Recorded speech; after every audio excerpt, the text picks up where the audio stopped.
which I think is quite an achievement. So Yes. they're going to make a more formal thing out of it or something in the near future. I was talking to Lloyd, but that was quite an achievement. This is the Madison County? Yeah. Yep. One of 8 in the country, if I remember right. Right. That was it, Mr. Chairman. All I have, Mr. Chairman. One quick question, Paul, as a follow-up. There were things that the city can do on behalf of the floodplain issue. Are there a list of things individuals can do to No, help there? Not in this brochure. This is purely a community. Well, I mean, is there another brochure for the individual? And I realize this one's for Oh. the city, but is there a comparable? No, there's you not. know of? There's not. There's brochures with information to the individual homeowner as to how they can grandfather in on their insurance and different things like that, or hire a surveyor or an engineer to provide extra data.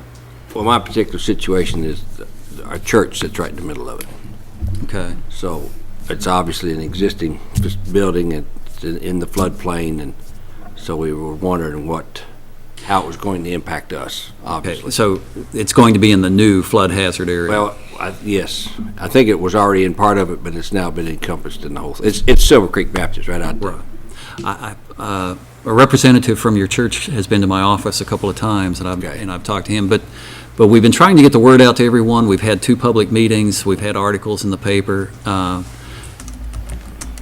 We have to be careful what we say. What we're being told is what Division of Water and FEMA is telling us, but there's a grandfathering in, which was mentioned earlier. But you have to be careful with the grandfathering in because there's a couple different types of insurance.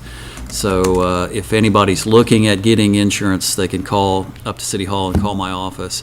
It gets a little more complicated than just grandfathering in. But it's very important that if you're going to be in that flood hazard area, you're not in it now, you can save yourself a lot of money by taking action before November, as Dale mentioned. Right, right.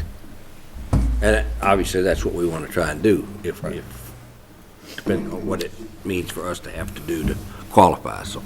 Right. That's why I was asking. Sure. I think, we looked the other day, and I don't know exactly how this point system works exactly, but Paul and I were looking the other day, and we saw 3 or 4 things that we're already doing, and I think they added up to a 15% decrease in your premium, if I'm not right, just those points. Yeah, I went over it a little finer afterwards, and it's might be a little more conservative than that, maybe 10%, but it's still a significant If you decrease. do a lot of it, you can get all the way up to, I think 50% was the max that you can, but that's a lot of stuff. That's a lot.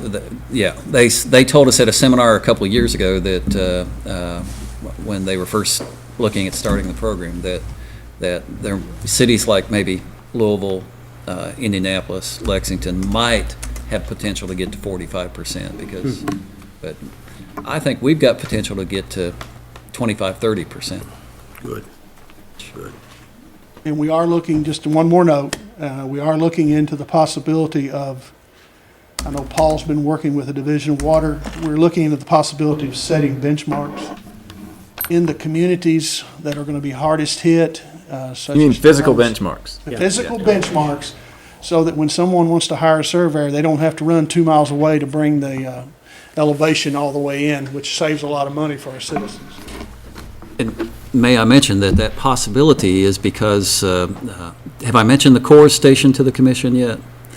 We're rather proud because the city of Berea is the first community in the state of Kentucky that is hosting a CORS station. And the CORS station is installed by the Department of Transportation.